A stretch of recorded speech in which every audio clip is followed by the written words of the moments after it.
নমস্কার, শান্তনু হাজরা বলছি। বন্ধু দেশ, প্রতিবেশী দেশ বাংলাদেশ ভালোই ছিল। বিপ্লব করতে গিয়ে দেশটাকে ধ্বংস করে দিল। নতুন শাসক এলো মোহাম্মদ ইউনূস। সবাই বলেছিল ও থাকবে না, ও একটা বহিরাগত, ও কি পরিবেশে কি পরিচয় নিয়ে থাকবে। উনি কি প্রধানমন্ত্রী, উনি কি নির্বাচিত সদস্য? কিছুই নয়। তাহলে মানুষ যখনই দেখবে যে তার পজিশন ভালো নয়, তার কোনো পরিচয় নেই, 2-4 দিন পরে তাড়িয়ে দেবে তাকে। আর যথারীতি মোহাম্মদ ইউনূস দেশ ছাড়া হয়েছেন, ওকে বাংলাদেশের মানুষ তাড়িয়েই প্রায় দিয়েছে। উনি সুইজারল্যান্ড যাওয়ার নাম করে চলে গেছেন, আর মনে হয় ফিরবেন না। তার মনের মধ্যে মোদি ভয় কাজ করতে শুরু করেছে। এই নরেন্দ্র মোদি ভারতের প্রধানমন্ত্রী প্রযুক্তিতে এমন জায়গায় গিয়ে আছে যে সনাতনীদের ওপর অত্যাচার উনি সহ্য করতে পারছেন না। এই প্রযুক্তির কল্যাণে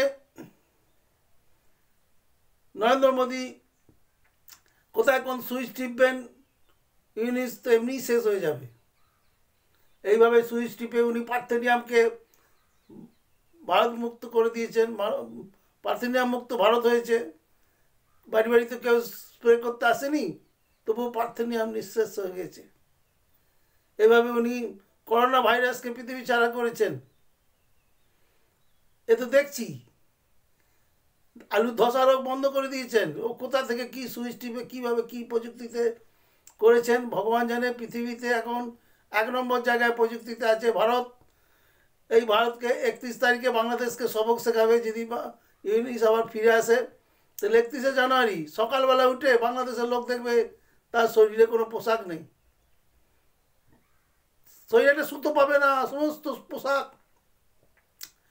নিঃশেষ হয়ে যাবে, শূন্য হয়ে যাবে। যেরকম আলুর ধসা লাগলে সকালবেলা উঠে শুধু জমিটা পড়ে থাকে, কোনো পাতা থাকে না, কোনো কাণ্ড থাকে না। এইভাবেই এমন কিছু প্রয়োগ করবে যে সকালবেলা বাংলাদেশের মানুষ গণ উলঙ্গ হয়ে যাবেন। সেই জন্য ভয়ে ভয়ে ইউনিস দেশ ছেড়েছেন। ইউনিস যদি আবার দেশে ফেরে তখন আবার অন্য ভাইরাস, অন্য সুইচ টিপবেন, তখন দেখা যাবে কি হয়।